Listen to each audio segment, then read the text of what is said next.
Hello, everybody. Welcome to the asynchronous portion of the class. I am currently sitting inside my office, inside my classroom. I have a prep day today, well, at least half a day, and I figured I'd get this done now. So, let's talk about the asynchronous portion of the class here. Pulling up my Canvas, we are looking at session 2, and you'll see that the session 2 slides are right here. Something to throw out here in the announcements portion, I am going to post an announcement that's going to have 3 videos. It's going to have the recording for the week 1 video I created. It's going to have the recording for this asynchronous assignment. So if you're watching this now, you should have probably already clicked on this. And then the third video is going to be me delivering some drama activities that you are welcome to use for your tools inside your lesson if you should choose to do so. In regards to session 2 here, I got some resources here. I got a Tableau resource. I got the Studio Habits of Mind PDF. I want to talk about that Studio Habits of Mind PDF real quick here while we're talking about it. We talked a lot about the Studio Habits of Mind last week. This gives a little more idea as to what these particular individuals might look like who are practicing these studio habits of mind. So you have the brave artist, the stellar storyteller, the inventor, innovator, the captain of the clouds.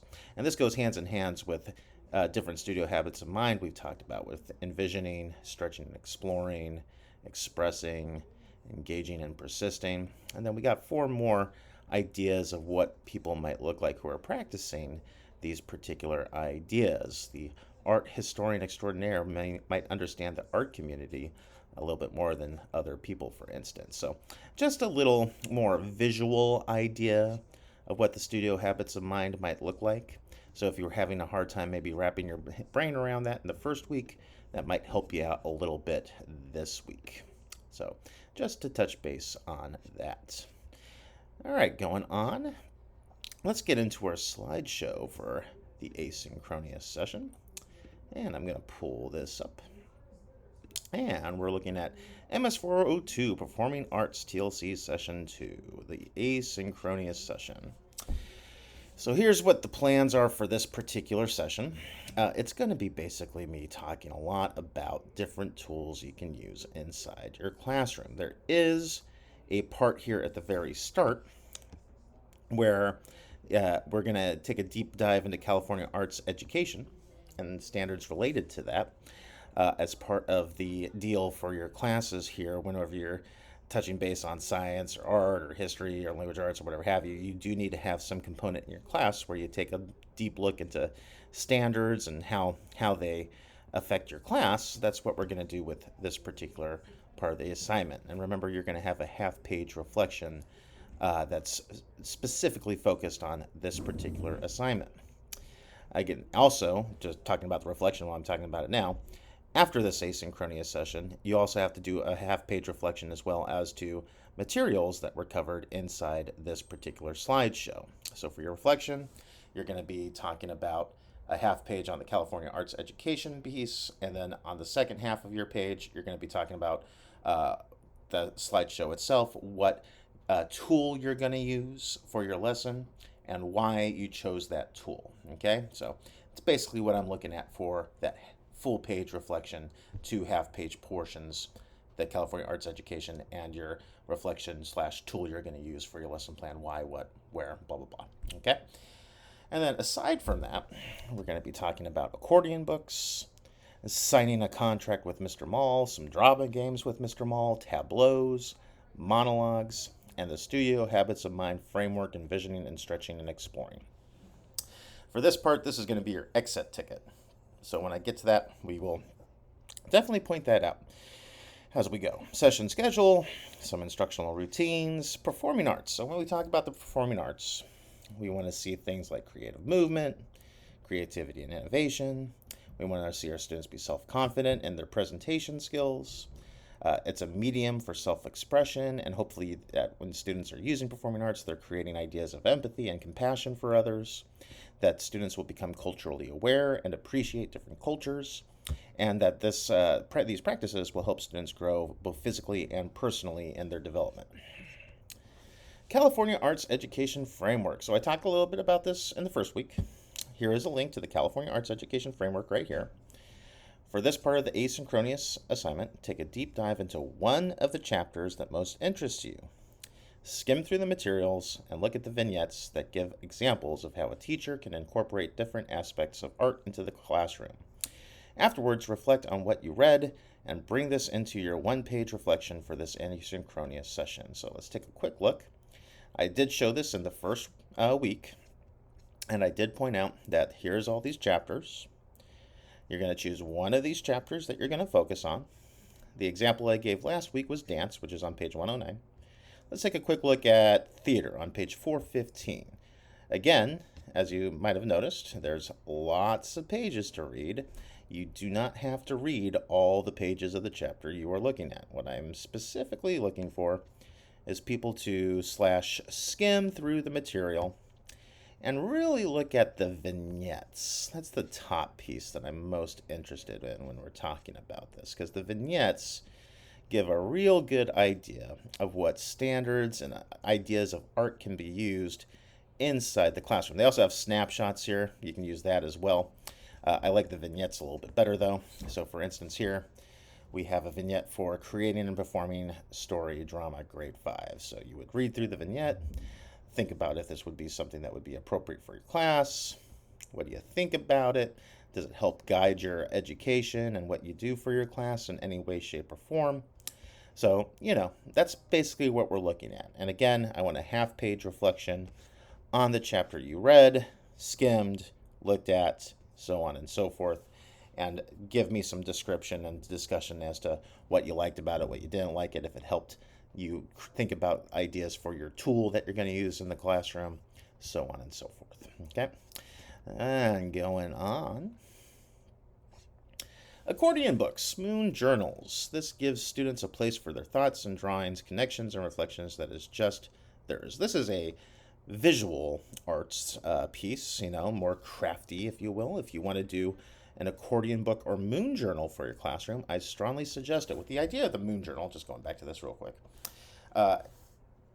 In the 5-week session of this course that I taught last year, what I would ask you to do is I would have you all for a week create a moon journal, and every night go outside and basically draw what the moon looked like that day. Were there clouds for that day, that night? What was your perspective? Were there trees around you? Are there clouds? Was it a full moon? Was it a crescent moon? Were you not able to see the moon at all? Things like that. And you would draw it on a daily basis. And this is kind of good for a science component if you're trying to teach, first or second graders the ideas of the cycles of the moon and the sun. Kind of incorporates that art piece to it. So that's why we call it a moon journal. But the accordion book itself is a great thing you can use in the classroom. Here's a link on how to create an accordion book. I would suggest this if you're a craftsy individual who wants to create interesting journals for works of art or other academic ventures. Watch the video to see what a moon journal is all about. So there is a video associated with this. There's also another link in the resources that shows you how to make an accordion book. But again, if this is something that sounds interesting to you, if you wanted to have students do maybe a visual representation of a book you're reading, like I could see somebody doing like Of Mice and Men and showing Lenny and George walking to and from different places, maybe them working, Lenny getting into trouble, things like that, and having them do a visual piece for each one of those pages. Cool way to do it. I am doing Of Mice and Men in a classroom right now, so kind of why I first thought about that. But ideas like that would go really well with an accordion book such as this. So if this sounds like something that interests you, by all means, feel free to use this as your tool, how you're going to incorporate it, so on and so forth. Okay? Going on. Signing a contract. If this sounds interesting to you, pause this video now and go to the third video that I have up there. I am going to be signing a contract. So, In any class, behavior can creep up when delivering a lesson. By signing a contract, students will hopefully understand your behavioral expectations for your classroom or lesson you are teaching. This practice I do whenever I am about to introduce a new theater piece or when I'm coming to a particularly difficult part of the day where I know some students have misbehavior. Watch the video to see the steps of signing a contract. So, just to talk about this a little bit, it is a drama thing, okay? I participated in a art summer workshop that lasted about a week, and this was something like, oh God, I want to say 15 years ago now where I did this. And it's a tool I use even today when I'm working with generally younger students to junior high, maybe not necessarily the high school that I'm working at right now, but I would like to try at some point. But it's a idea of how to sign a contract that we're going to control our mind, body, and voices and work with each other. And I'm going to show how that looks like in the third video. And then from there, usually what I do is I jump into some drama games to get people loosened up before introducing maybe a new book or maybe a new theater piece, whatever have you. So if drama is something that floats your boat, pause this video, go to that third video, and you'll see what I do inside my classroom when I'm doing drama stuff. So hopefully some of you take me up on that. Going on to the idea of drama games, as I said with signing a contract, I typically follow this up with a theater game or theater project. One of these projects can include drama games. Drama games are a great way to do performing arts in class, create physical activities in class during rainy days, or as a way to create bonds between yourself and students. Watch this video as I show some. So when I say watch the video, I'm talking about the third video that I created as I show some of the drama games that I use inside my own classroom. Here's a link I use as well. I have multiple links that I use, but this is one of the more common ones I use, where you get a bunch of different drama games that you can use with students. And if you want to use any of these drama games as your tool or project that you're going to incorporate into your lesson plan, have at it. I love this stuff. So feel free to take a look. Let's see here. What's one that I usually do? Warm-up drama games. I will be talking about Zip Zap Bop. That's how I call it inside my theater class. Alien Tiger Cow. Let's take a quick look at Alien Tiger Cow. A fun way to get students comfortable around each other and outside their shell. Have everyone stand in a circle. On the count of 3, the players have the choice of being one of 3 things, like rock, paper, or scissors. They hold their fingers up to their head like an antenna and say bleep, bleep, bleep, boop if they're an alien. They throw their hands out like claws and say roar if they're a tiger. Or they put their hands on their tummies with fingers sticking out like udders and say moo. This is obviously a fun little game that hopefully students will do. On the count of 3, everyone has the choice of being one of these things. Whichever one of these things is in the minority, those players must leave the circle. Continue until there are only 1 or 2 people left. So it's a fun little game. Hopefully people will have fun with that. Little kids would have fun with that. An example of a drama game that you might choose to do with your students. So, fun little list. Feel free. Session objectives, kind of a little moment here to talk about objectives that you're supposed to be doing based on TPEs. And this particular session objective points out the idea of tableaus. And I'm going to just cut to these particular little links to talk about tableaus real quick. Another kind of theater drama piece. There is a video associated with this. I'm going to say that I am not showing videos on my recordings anymore because YouTube, if I hit play on this, YouTube's really got the algorithm down where it says, you're using somebody's third-party content in your own video. We're shutting your video down. So I'm not going to play that video, but I am going to point out that there is a video here in regards to the use of Tableau inside the classroom. And here's a description on how to use it.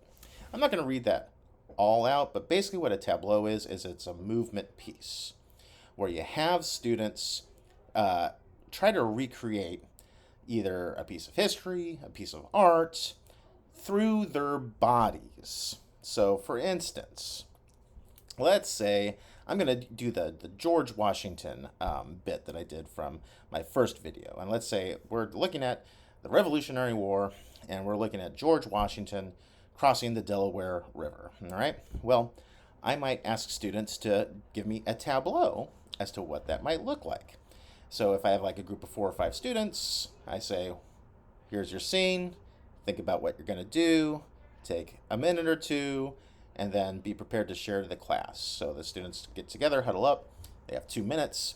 And then I say, okay, here's a countdown. I give you 10 seconds.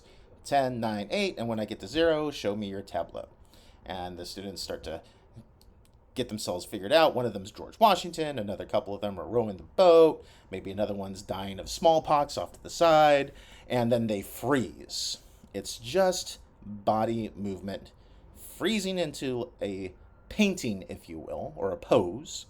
And the students have to freeze there for 5 seconds to show understanding of what is being asked of them. Okay, it's another way of checking for understanding, if you will, whereas opposed to pencil and paper and quiz and drill and kill.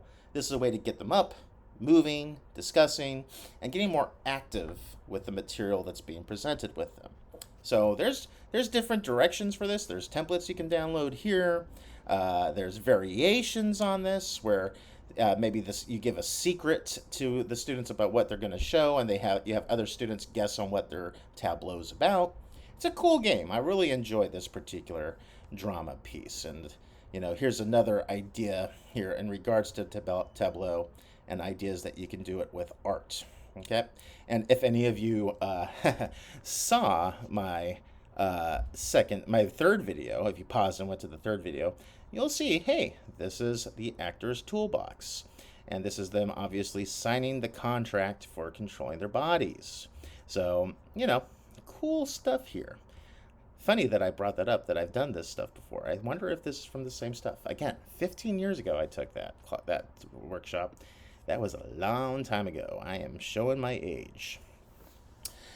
This particular slide kind of gives a deeper dive into what a historical tableau might look like, in this case, Sojourner Truth, and it gives an example of what a historical lesson might look like with the use of tableau.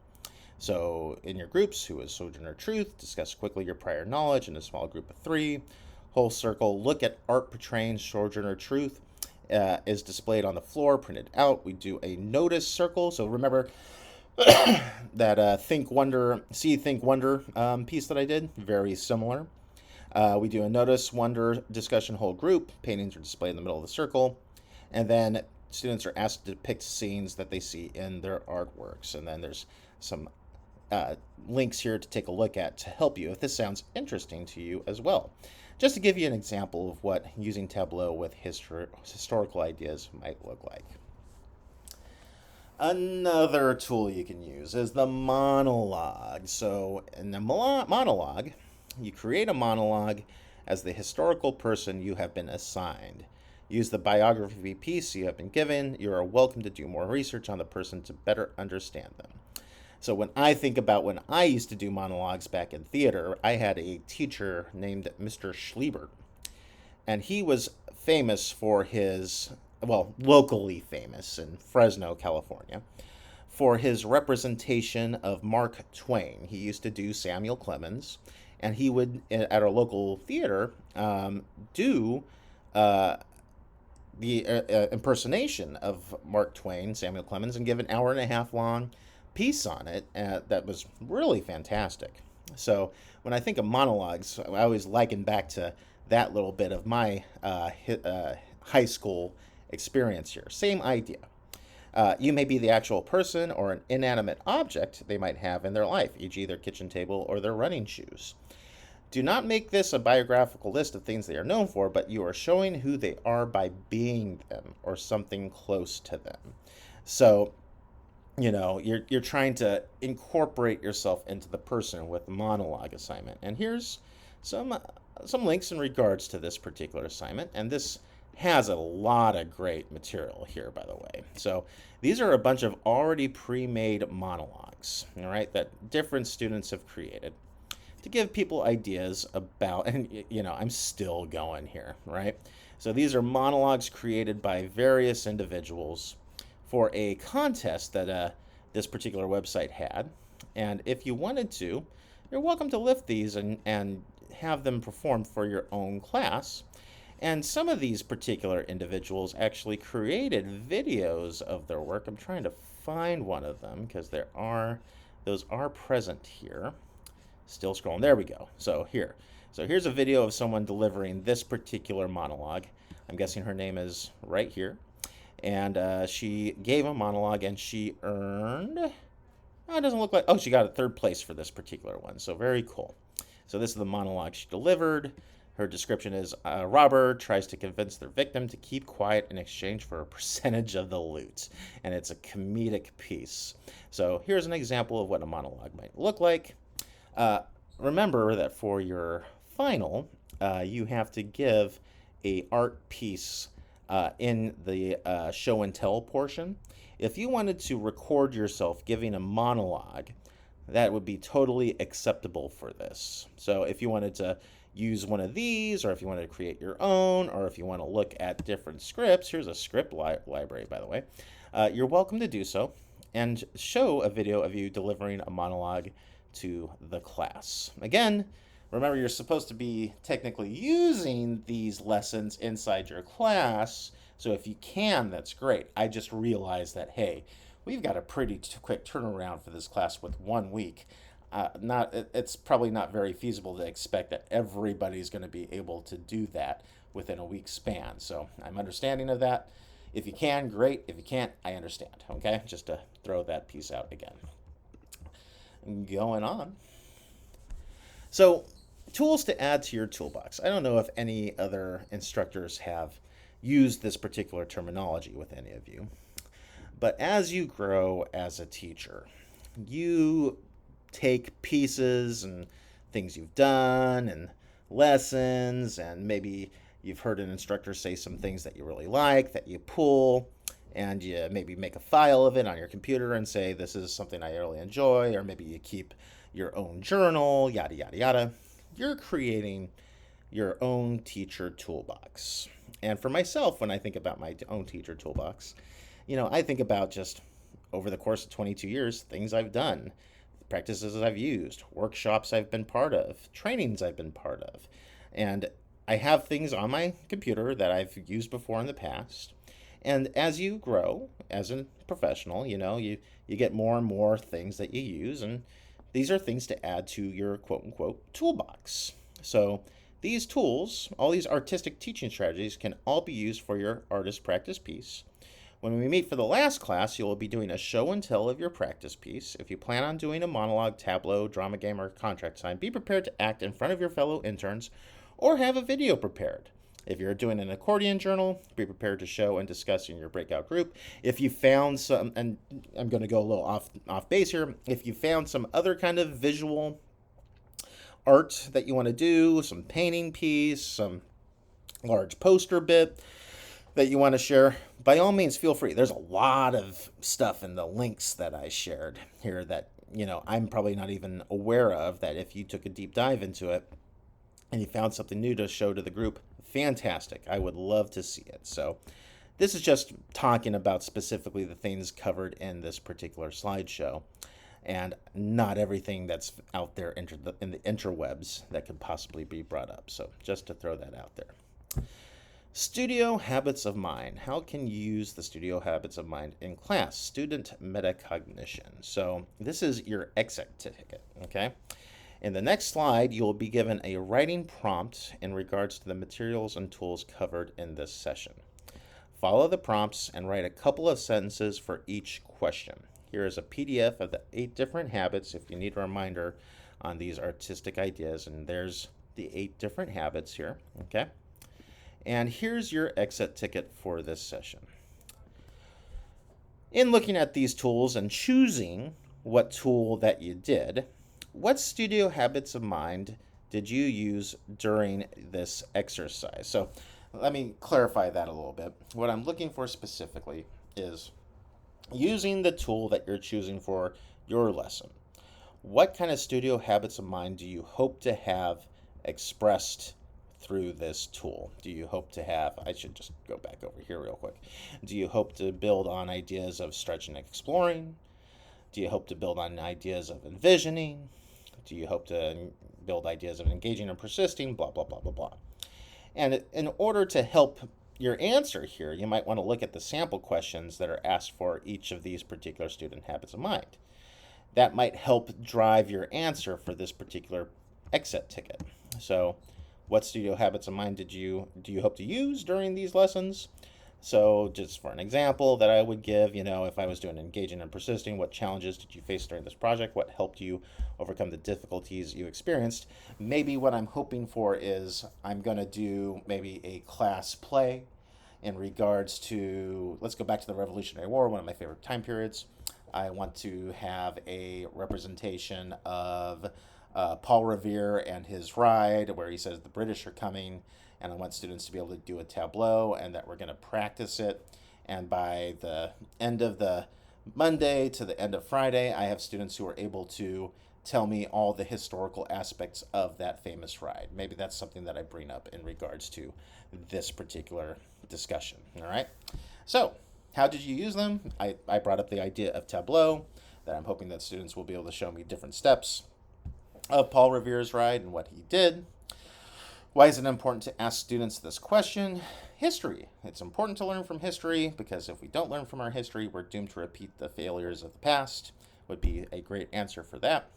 And also to bring up ideas of deeper level thinking and having students really think about what was happening back during that time and understanding historical aspects. That would be some of the things I would bring to that answer. And how could you use this in your classroom?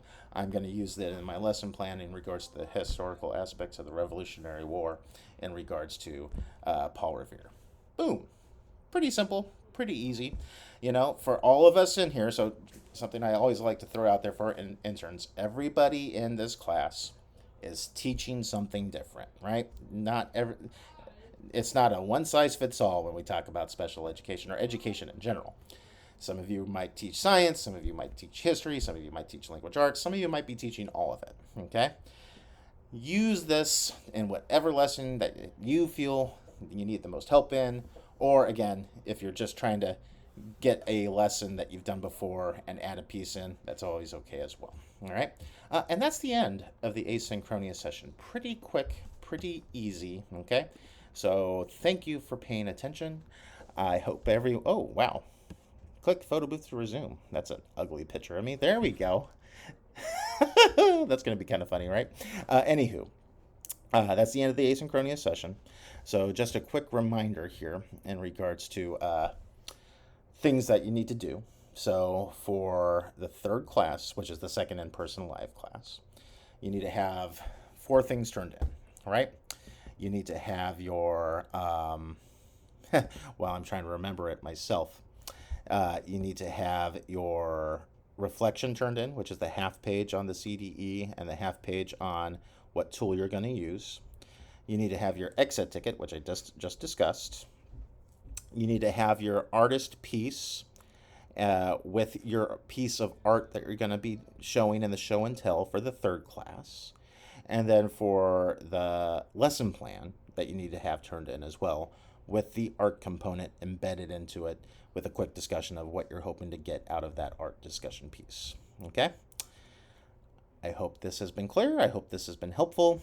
I wish everybody here a good day, and I will see you at the third class.